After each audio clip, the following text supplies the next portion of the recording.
Hello, students. I am again back with part 2 of chapter number 5, Local Self Government, Urban Local Institution. Students, I hope you all have seen part 1 of this chapter. If not, to watch it. बेटा इस chapter में हमें पढ़ना था municipal corporation, municipalities and नगर पंचायत। तो बेटा जो part 1 था उसमें हम लोग म्यूनिसिपल कॉरपोरेशन कंप्लीट कर चुके हैं। पार्ट 2 में हम लोग म्यूनसिपालिटीज को डिस्कस करेंगे। बेटा यहाँ तक हम लोग पार्ट 1 में कंप्लीट कर चुके हैं। पार्ट 2 हम लोग स्टार्ट करेंगे म्यूनसिपालिटीज से, जिन्हें हम नगर पालिका कहते हैं। बेटा आप लोग क्लास 9th में हो, आप सबको पता है कि स्ट्रीट लाइट कौन मेंटेन करता है? नगर पालिका या नगर निगम, है ना, जिसे हम इंग्लिश में म्यूनसिपल कॉरपोरेशन या म्यूनसिपालिटीज कहते हैं। फिर हमें पता है कि ड्रेनेज क्लीनिंग की रिस्पॉन्सिबिलिटी भी इन्हीं लोगों की होती है। रोड्स प्रॉपर क्लीन रहे ये भी यही लोग देखते हैं, ठीक है। वाटर सप्लाई प्रॉपर हो ये भी इनका ही काम है।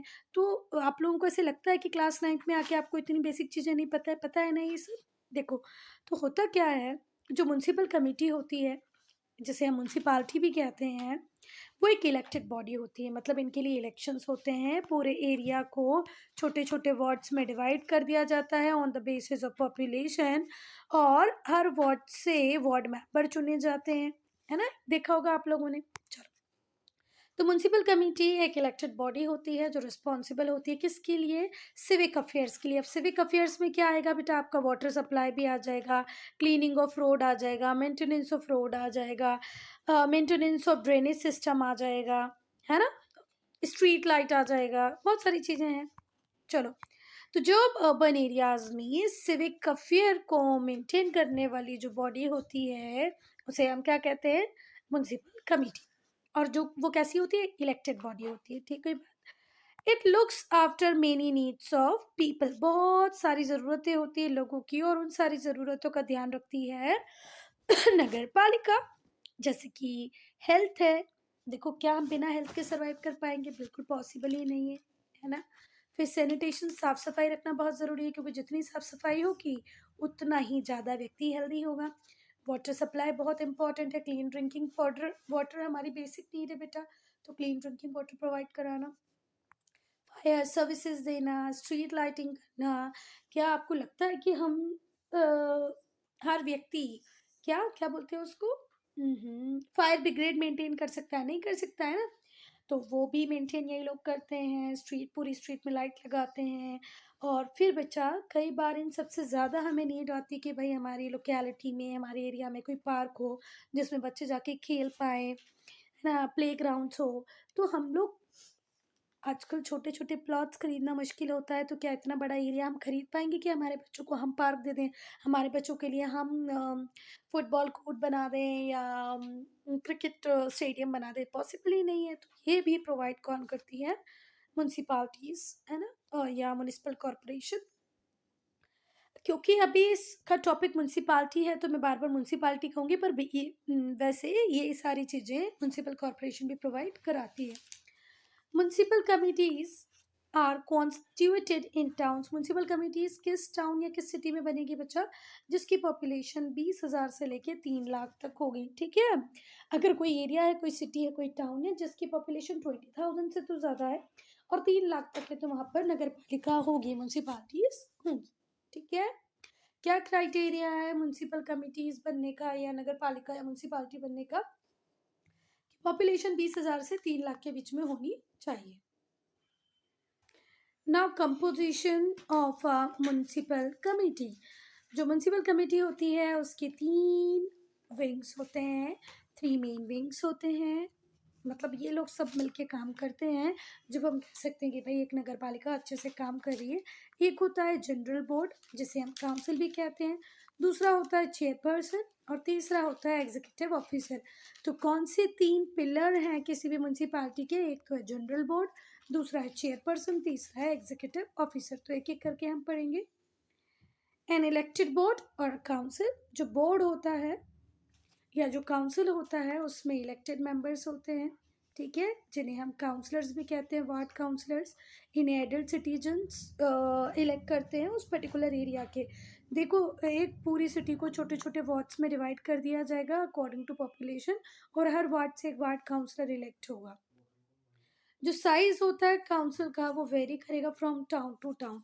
अब किसी एरिया में 20,000 की पॉपुलेशन है, किसी में 3 लाख की पॉपुलेशन है, तो बच्चा इस एरिया में और इस एरिया में आपको लगता है क्या कि नंबर ऑफ काउंसलर सेम होंगे? ऐसे तो पॉसिबल ही नहीं है, यहाँ पर ज़्यादा होंगे, यहाँ पर कम होंगे। चलो बेटा, जो न्यू नगर पालिका एक्ट आया है, अभी हमने पढ़ा था ना कि 1993 एक्ट, अमेंडमेंट एक्ट जो आया था, जिसमें हमने 73rd एंड 74th अमेंडमेंट किए थे।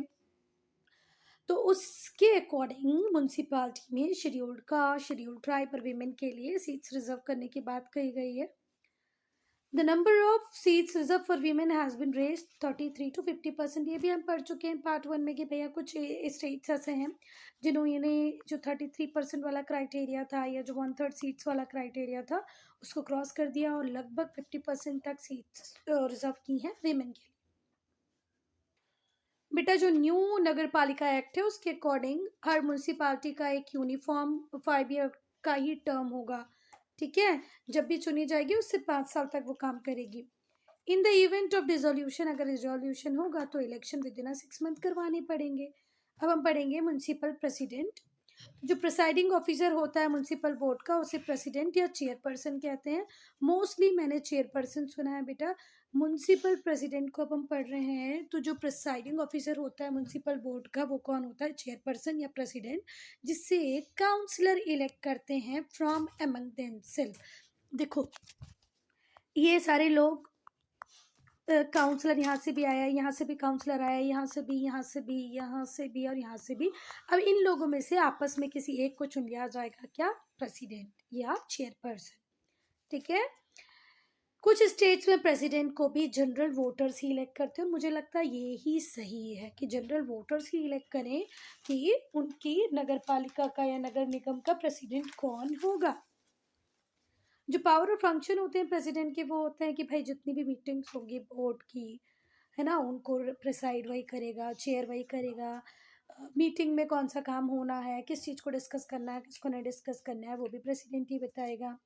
ये चैनल होता है कम्युनिकेशन का between municipal board and government. देखो, जो गवर्नमेंट होती है वो डायरेक्ट हर बंदे से बात थोड़ी ना कर सकती, तो उस व्यक्ति का काम होता है चेयरमैन का कि वो गवर्नमेंट के सामने अपने एरिया को रिप्रेजेंट करे।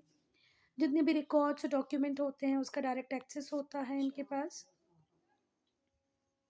बेटा, और कुछ स्टेट्स में तो इस प्रेसिडेंट को या चेयरपर्सन को इतनी ज़्यादा पावर दी गई है, उसे एम्पावर किया गया है कि वो प्राइमरी स्कूल्स के टीचर्स को भी अपॉइंट कर सकता है।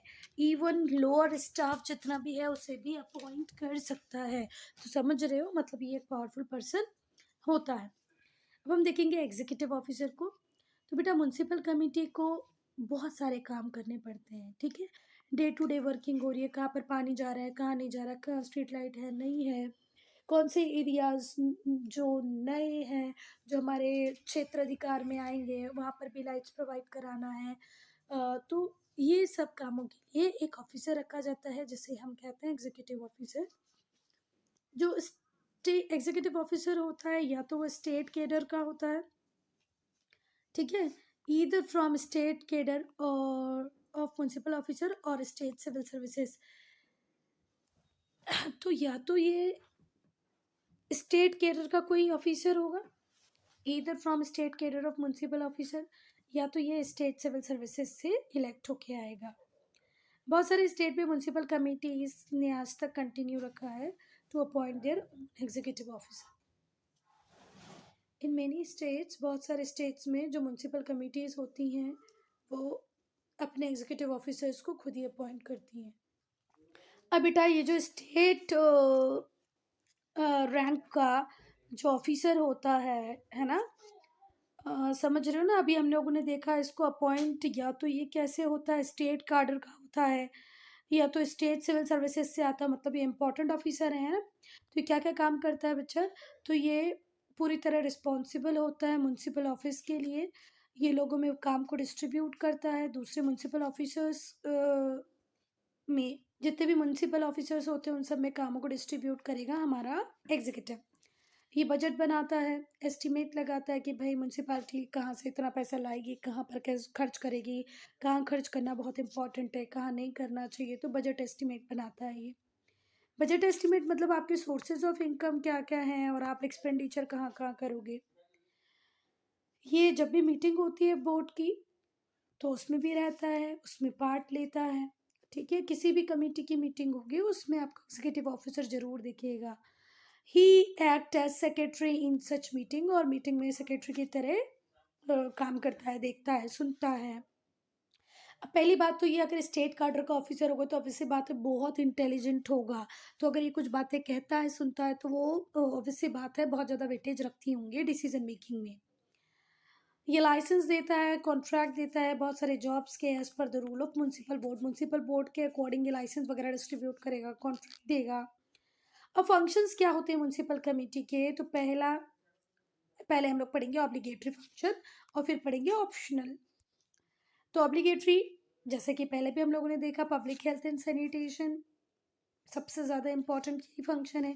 जो म्यूनसिपालिटी होती है वो ध्यान रखती है कि भैया हॉस्पिटल डिस्पेंसरी प्रॉपरली मेंटेन्ड हो, पब्लिक लेन्स क्लीन हो, है ना, sale of rotten food stuff ना हो, मिलावट वाला दूध, मतलब ध्यान से सुनो, दूध में पानी वानी मिला देते हैं या कुछ और मिला देते हैं, बहुत सारी चीज़ें ऐसी होती हैं जो दूध में मिला के दूध को गाढ़ा कर दिया जाता है, तो उसका ध्यान रखें। जो खराब खाना है या किसी भी तरीके से उसमें कुछ खराबी है वो रोडों पे ना बेचा जाए, रोड सारी साफ हो। इलेक्ट्रिसिटी एंड वाटर सप्लाई, देखो ये ड्यूटी होती है म्यूनसिपल कमेटी की कि सेफ ड्रिंकिंग वाटर हर व्यक्ति तक अवेलेबल हो, क्योंकि राइट टू लाइफ के अंदर राइट टू वाटर भी है। Can we survive without electricity? बिल्कुल नहीं। तो वाटर इलेक्ट्रिसिटी डोमेस्टिक पर्पस के लिए भी, कमर्शियल यूज़ के लिए भी, इंडस्ट्रीज़ के लिए भी, एग्रीकल्चर के लिए भी अगर कुछ हो रहा है आपके शहर में तो ये ही लोग प्रोवाइड करेंगे। हम लोग यहाँ पढ़ें कि आगे चल देते हैं, उसके बाद ये देखेंगे। फ्लो चार्ट हम बाद में देख लेंगे। Education and sports, municipality primary school, secondary schools बनाता है यंग बॉय और गर्ल्स के लिए। स्पोर्ट कॉम्प्लेक्सेस बनाता है, इनके स्पोर्ट्स के टुवर्ड्स इंक्लिनेशन और ज़्यादा बढ़ जाए तो प्रॉपर स्पोर्ट्स फैसिलिटी प्रोवाइड करते हैं। पब्लिक वर्क, जितने भी पब्लिक वर्क होते हैं जैसे कि रोड बनाना, शॉपिंग सेंटर्स बनाना, कम्युनिटी हॉल बनाना, ये काम भी म्यूनसिपाल्टी का होता है। कितने लोगों का एक पर्टिकुलर टाइम में बर्थ हुआ, कितने लोगों की डेथ हुई, बर्थ सर्टिफिकेट इशू करना, डेथ सर्टिफिकेट इशू करना, ये किसका ही काम है? म्यूनसिपल बॉडीज़ का ही काम है। अब हम देखेंगे ऑप्शनल फंक्शन, जिसे हम डिस्क्रिशनरी फंक्शंस भी कहते हैं। जो म्यूनसिपालिटीज़ होती हैं उनके कुछ डिस्क्रिशनरी फंक्शंस भी होते हैं, जैसे कि लाइब्रेरीज ओपन करना। देखो बिना हेल्थ और बिना सैनिटेशन के हम नहीं रह सकते बेटा, पर बिना लाइब्रेरी के रह सकते हैं, इसीलिए इसे ऑप्शनल फंक्शन में रखा गया है। रीडिंग रूम्स बनाना, स्टेडियम बनाना, स्पोर्ट्स एक्टिविटी के लिए फेयर्स ऑर्गेनाइज करना, मेले लगाना। अगर हम किसी साल झूला ना भी झूलें तो भी हमारा काम चल सकता है ना। पर क्या बिना इलेक्ट्रिसिटी और वाटर सप्लाई के चल सकता है? नहीं, इसीलिए इन्हें डिस्क्रिशनरी फंक्शंस में रखा गया है। ट्रांसपोर्ट फैसिलिटीज़ देना और दूसरी जितनी भी एमिनिटीज़ होती है पब्लिक कन्वीनियंस वाली, ये सब म्यूनसिपाल्टी वाले ही देंगे। इवन मंडी बनाना, मंडी में सब्जी वालों को दुकानें अलॉट करना, ये सब भी इनका ही काम होता है। जो म्यूनसिपल बोर्ड होता है उससे एक्सपेक्ट किया जाता है कि जितनी भी स्कीम्स हैं, भले ही वो एम्प्लॉयमेंट प्रोवाइड करने के लिए हो, राशन बांटने के लिए हो, जो central government state government run कर रही हैं, उनको भी ये ग्राउंड लेवल पे यही लोग इम्प्लीमेंट करते हैं। बेटा स्वर्ण जयंती योजना, मनरेगा, या फिर बहुत सारी स्कीम्स है जो हमारी गवर्नमेंट चलाती है जॉब प्रोवाइड करने के लिए। जैसे अभी कौशल विकास चल रहा है, नेहरू रोजगार योजना है, तो अ, ऐसी सारी स्कीम्स को ऑन ग्राउंड ये लोग इम्प्लीमेंट करते हैं। अगर हम नेहरू रोजगार योजना की बात करें तो यहाँ पर फाइनेंशियल असिस्टेंस दिया जाता है स्मॉल आर्टिशंस को कि वो अपना सेल्फ एम्प्लॉयमेंट क्रिएट करें। यहाँ पर प्रोविजंस किए जाते हैं हाउसिंग के लिए, स्लम क्लियरेंस प्रोग्राम के अंतर्गत घर देंगे गरीबों को और स्लम को क्लियर कर देंगे, मतलब स्लम कम से कम होता जाए और पक्का हाउस सबको मिलते जाए। अब सोर्सेस ऑफ इनकम की बात करें कि भाई इतने सब काम करने के लिए प्रॉपर फ्रूट मार्केट बनाना है, वेजिटेबल मार्केट बनाना है ना, लोगों को रोजगार देना है, तो इसके लिए पैसा कहाँ से आता है? तो पहला इनकम फ्रॉम टैक्सेस। वो सारे टैक्सेस जो म्यूनसिपल कमेटी लगाती है, जैसे property tax, vehicle tax, advertisement वगैरह जो होती हैं, entertainment tax, tax on advertisement, ये सब के सब। आप लोगों ने देखा होगा कई बार फेयर्स लगाए जाते हैं, है ना, उसके ऊपर भी जो नगर पालिका होती है वो टैक्स लगाती है। फिर कई बार जादूगर वगैरह आते हैं जो अपने जादू वगैरह दिखाते हैं बड़े बड़े थिएटर में, तो उसके ऊपर भी ये लोग टैक्स लगा देते हैं। सेस एंड रेट्स, जो सिटीजन होते हैं उन्हें कुछ सेस भी देना पड़ता है कंजम्पशन ऑफ वाटर, पानी के यूज़ के लिए, इलेक्ट्रिसिटी जब ये लोग यूज़ करते हैं तो कुछ सेस देते हैं। लाइसेंस फीस देते हैं बहुत सारे वोकेशंस की।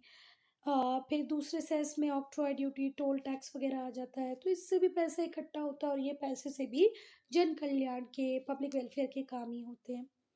Grants in aid, grants from state government constitute important source of funding.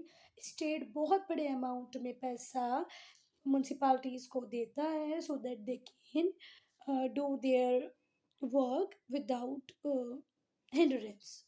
पैसे की कमी नहीं आने देती सरकारें ने। अब बेटा पहले हम लोग फ्लो चार्ट देखते हैं, फिर अब हम लोग देखेंगे बेटा composition of municipal corporation. General council होता है, ये इलेक्टेड लोगों से बना हुआ होता है, ठीक है। फिर एक मेयर होगा, इसमें मेयर बहुत ही डिग्निफाइड ऑफिसर होगा। म्युनिसिपल कमिश्नर होगा जिसे हम चीफ एग्जीक्यूटिव ऑफिसर भी कहते हैं। फिर बहुत सारी कमिटीज़ होंगी, है ना। Standing committees are elected by council, council standing committees को इलेक्ट करेगा जो टैक्सेशन, इंजीनियरिंग, हेल्थ और दूसरी सर्विसेज पे अलग अलग होकर काम करेंगी। बहुत सारी कमिटीज़ होती हैं, है ना। फिर फंक्शंस क्या होते हैं, तो फंक्शंस की अगर हम बात करें तो कुछ ऑब्लिगेटरी होते हैं, भाई ये तो कंपलसरी आपको पूरे करने ही है। और कुछ ऑप्शनल होते हैं, भाई अगर आपका बजट अप्रूव करता है, बजट इतना है तो आप करोगे, नहीं तो नहीं करोगे। Public health sanitation, electricity, water supply, education, sports, public work, birth death का रिकॉर्ड रखना, ये तो कंपलसरी फंक्शन है। Public health sanitation, electricity, water supply, education, sports, public work, birth death का रिकॉर्ड रखना, ये सब तो कंपलसरी करना ही है। फिर अगर आपके पास फंड्स अवेलेबल हैं तो आप सिटी ट्रांसपोर्ट प्रोवाइड करो, लाइब्रेरीज बनाओ, म्यूजियम बनाओ, बड़े बड़े फेयर ऑर्गेनाइज करवाओ, एग्जीबिशंस लगाओ, फैमिली वेलफेयर स्कीम्स लेके आओ, पॉवर्टी एलिवेशन प्रोग्राम लेके आओ। 74th अमेंडमेंट एक्ट जो था उसके शेड्यूल्ड 12th में plans for economic development and social justice की बात कही गई है। अब हम लोग डिस्कस करेंगे बेटा नगर पंचायत को, ठीक है। देखो म्यूनसिपालिटी और म्यूनिसिपल कॉरपोरेशन के अलावा कुछ और लोकल सेल्फ गवर्निंग बॉडीज होती हैं। कहाँ पर होती है स्पेसिफिकली देखना, एक एरिया होता है जो पहले रूरल एरिया होता है और अब अर्बन एरियाज में ट्रांसफॉर्म हो रहा है ग्रेजुअली, धीरे धीरे। ये जो ट्रांसफॉर्मेशन का जो स्टेज है इसमें बनती है नगर पंचायत। आई बात समझ में? चलो, तो कुछ दूसरी local governing self governing bodies भी होती हैं जो स्मॉल टाउन्स में काम करती हैं, that were known as town area committees, या नोटिफाइड एरिया कमेटी भी कहते हैं इन्हें, नोटिफाइड एरिया कमेटी। जो 74th कॉन्स्टिट्यूशन अमेंडमेंट एक्ट था वो डेजिग्नेट करता है इन्हें एज नगर पंचायत। वो पर्टिकुलर एरिया जो रूरल टू अर्बन एरिया में कन्वर्ट हो रहा है उसे हम नोटिफाइड एरिया कमेटी भी कहते हैं, टाउन एरिया कमेटी भी कहते हैं। पर जो 74th अमेंडमेंट एक्ट आया वो कहता नहीं भैया ये फालतू नाम छोड़ो, अब तो इसको एक नाम दे दो, उसका नाम है नगर पंचायत। जो मेंबर होते हैं नगर पंचायत के वो इलेक्टेड होते हैं, इलेक्ट करने वाले सारे एडल्ट होते हैं, रजिस्टर्ड वोटर होते हैं। यहाँ पर भी शेड्यूल कास्ट, शेड्यूल ट्राइब के लिए सीट्स रिजर्व होती हैं according to their population. 1/3 seats, ऑफ सी बात है विमेन के लिए भी रिजर्व होती है, सेम है जैसा आपने म्यूनसिपालिटी म्यूनिसिपल कॉर्पोरेशन में देखा।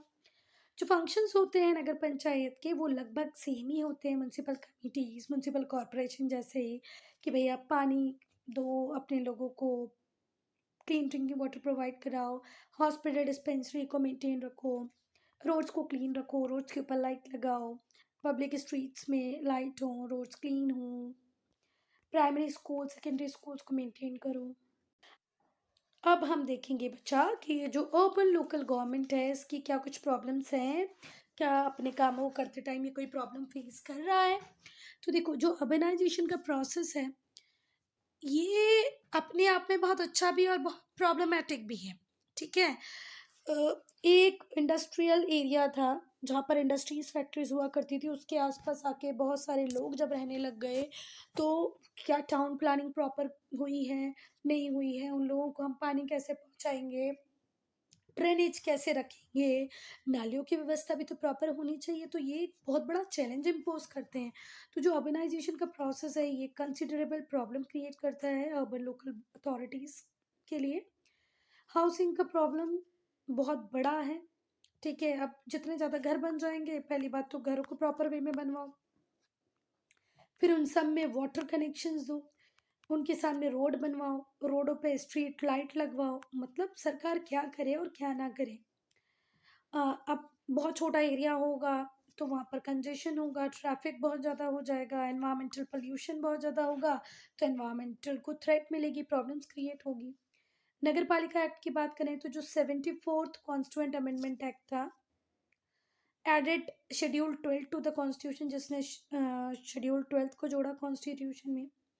पहला कि रिजर्वेशन होगा सीट्स का हर म्यूनसिपालिटी में, शेड्यूल्ड कास्ट के लिए भी, शेड्यूल्ड ट्राइब के लिए भी और औरतों के लिए भी। तो नगर पालिका एक्ट जो है, जिसे हम 74th कॉन्स्टिट्यूशन अमेंडमेंट एक्ट कहते हैं, उसके अकॉर्डिंग आपको शेड्यूल्ड कास्ट, शेड्यूल्ड ट्राइब और विमेन, इन तीनों के लिए ही सीट्स रिजर्व करनी है। क्योंकि बेटा हमें ग्रास रूट लेवल तक डेमोक्रेसी को पहुंचाना था, है ना। तो पावर का डिसेंट्रलाइजेशन, डिवोल्यूशन होना, पावर डिस्ट्रीब्यूट होना तो बहुत ज़रूरी था। तो पावर का डिवोल्यूशन हुआ है, रिस्पॉन्सिबिलिटीज़ अलग दी गई हैं म्यूनसिपालिटीज़ को कि भाई अपना प्लान बनाओ, अपना इकोनॉमिक डेवलपमेंट को अपने तरीके से देखो और टैक्सेस लगाओ, पैसा कमाओ, अपने एरिया के इंफ्रास्ट्रक्चर को डेवलप करो। और ये भी अश्योर किया गया कि भैया तुम्हारा जो टर्म है, एक बार जब तुम इलेक्ट होके आओगे तो 5 साल तक सरकार में रहोगे। Funds, availability of funds from consolidated fund of state, state के जो फंड हैं जिन्हें हम कंसोलिडेटेड फंड कहते हैं, उससे भी एज एंड व्हेन रिक्वायर्ड इन्हें पैसा दिया जाता है। अब हम देखेंगे बेटा लिमिटेशंस कि भाई ये जो हमारी लोकल सेल्फ गवर्नमेंट इंस्टीट्यूशन है, इतना सब कुछ देने के बाद भी, बाकायदा सारी चीज़ें कॉन्स्टिट्यूशन में लिखने के बाद भी, औरतों को, एससी को रिजर्वेशन देने के बाद भी क्या प्रॉब्लम है, ये लोग अपना काम ठीक से क्यों नहीं कर पा रहे हैं। पहला, unethical means adopted in elections. भी इलेक्शंस होते हैं तो आज भी हमारे लोग इतने सजग, इतने समझदार, इतने अवेयर नहीं हुए हैं कि उन्हें किसको वोट देना है, किसको नहीं देना है। जो इलेक्शन कॉन्टेस्ट कर रहा है उसकी बस यही मंशा होती है कैसे भी करके मैं जीत जाऊं और दुनिया भर का फंड जो है वो अपने नाम रख लूं, थोड़ा करप्शन कर लूं। तो अनफॉर्चुनेटली मनी का एक इम्पॉर्टेंट रोल है इलेक्शन में। जो रिच फार्मर्स होते हैं रूरल एरियाज़ में, या जो ट्रेडर्स या जो प्रॉपर्टाइज्ड क्लास होती है टाउन्स में, सिटीज़ में, ये बहुत सारे पैसे को अपने पास रखते हैं। ठीक है, और बहुत सारे क्रिमिनल कनेक्शंस भी होते हैं इन लोगों के। और ऐसे maximum powerful person in rural और अर्बन एरियाज में ये पॉलिटिक्स में आ जाते हैं, बड़े बड़े पोजीशंस लेके बैठ जाते हैं म्यूनसिपालिटीज़ में, म्यूनसिपल कॉरपोरेशन में। लो लिटरेसी रेट, बेटा हम लोग देख रहे हैं कि बहुत सारे डिस्ट्रिक्ट्स रीजन्स में नंबर ऑफ लिटरेट बहुत ज़्यादा हैं और इस हद तक ज़्यादा है कि वो अलार्मिंग सिचुएशन है। तो इन्हें पता ही नहीं है कि भाई डेमोक्रेसी कैसे काम करती है। हमें कास्ट के नाम पे वोट देना है, मेल के नाम पे वोट देना है, फीमेल के नाम पे वोट देना है, कुछ आइडिया ही नहीं है। Ignorance and democracy can not go together. आप जितने आप अज्ञानी रहोगे तो आपकी कंट्री में डेमोक्रेसी होते हुए भी नहीं है ना, क्योंकि आपको तो प्रॉपर आइडिया ही नहीं है भाई किसको वोट देना है, किसको नहीं देना। वो हमारी जात का था इसलिए वोट दे दिया, उसने हमें पैसे दिए इसलिए हमने उसको वोट दे दिए। तो आप कितना भी क्लेम कर लो कि हम दुनिया की सबसे बड़ी डेमोक्रेसी हैं, पर जब तक आपका बंदा लिटरेट नहीं है, इतनी बड़ी डेमोक्रेसी होने का कोई फ़ायदा ही नहीं है। कम्युनल एंड कास्ट फैक्टर, ये भी बहुत अनफॉर्चुनेट है कि कैंडिडेट्स को सिलेक्ट किया जाता है on the basis of their caste community.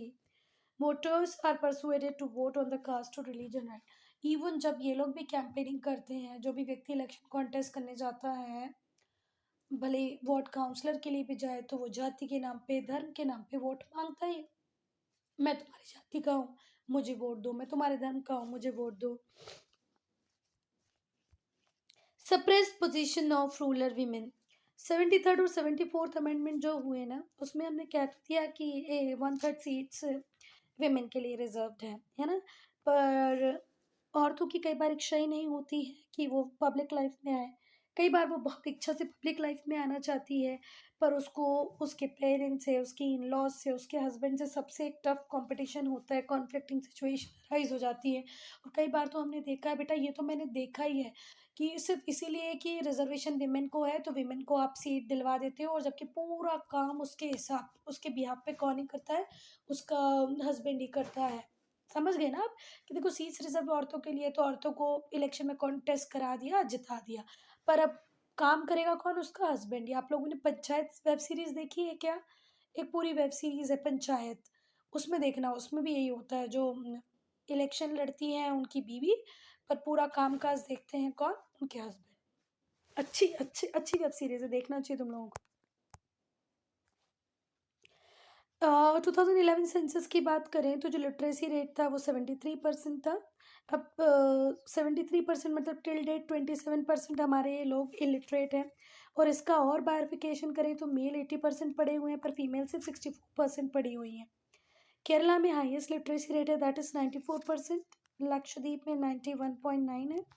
Bihar का लिटरेसी रेट सबसे कम है, 61.8। लगभग 40% लोग बिहार के आज भी पढ़े लिखे नहीं हैं। और ये सोर्स कहाँ से मिला है हमें? इंडिया ने जो 2017 में पब्लिकेशंस दिया था गवर्नमेंट ऑफ इंडिया का, उससे हमने ये फिगर लिए हैं, हमारे मन वाले नहीं हैं। सबसे ज़्यादा लिटरेसी रेट केरला में है, उसके बाद लक्षद्वीप में, सबसे कम बिहार में है। टोटल बात करें तो हमारे इंडिया का लिटरेसी रेट 73% तक पहुंच गया। मेल 80% पढ़े लिखे हैं और फीमेल 64। पॉसिटी ऑफ फंड्स, बच्चा भले पंचायती राज सिस्टम हो या अर्बन इंस्टीट्यूशन हो, ठीक है, इनके ऊपर रिस्पॉन्सिबिलिटी तो डाल दी है कि आप इकोनॉमिक डेवलपमेंट करो, सोशल डेवलपमेंट करो, रूरल एरियाज़ में इलेक्ट्रिफिकेशन का काम करो, स्लम एरिया को इम्प्रूव करो, स्लम को हटा दो। पर लोकल बॉडीज़ को सफिशिएंट फंड्स नहीं दिए। पॉसिटी का मतलब होता है कमी, उनके पास प्रॉपर फंड्स ही नहीं है। और बेटा बिना पैसे के कोई काम हो सकता है क्या? संभव ही नहीं है। तो इन्हें अगर एम्पावर करना है तो पूरी तरीके से एम्पावर करो, उनको बहुत सारा पैसा दो, so that they can work accordingly. Interference by bureaucrats, कई बार हमने देखा है कि पॉलिटिकल बॉसेस ब्यूरोक्रेट्स बहुत ज़्यादा इंटरफेरेंस करते हैं, है ना, लोकल बॉडीज़ में। ब्रीफली अगर हम बात करें तो panchayats and urban bodies can become responsive, इन्हें रिस्पॉन्सिव बनाया जा सकता है लोगों की लोकल नीड्स के हिसाब से। ठीक है, इन्हें कहा जाए कि आप इफ़ेक्टिवली पार्टिसिपेट करो, इन्हें टाइम टाइम पे मोटिवेट किया जाए, इनको सफिशिएंट फंड्स दिए जाएँ, नए नए प्लान्स पॉलिसीज़ इनके लिए बनाए जाए। तो सी बात है, ये जो ग्रास रूट लेवल पे डेमोक्रेसी है, ये हमारे लिए बहुत अच्छी साबित हो सकती है।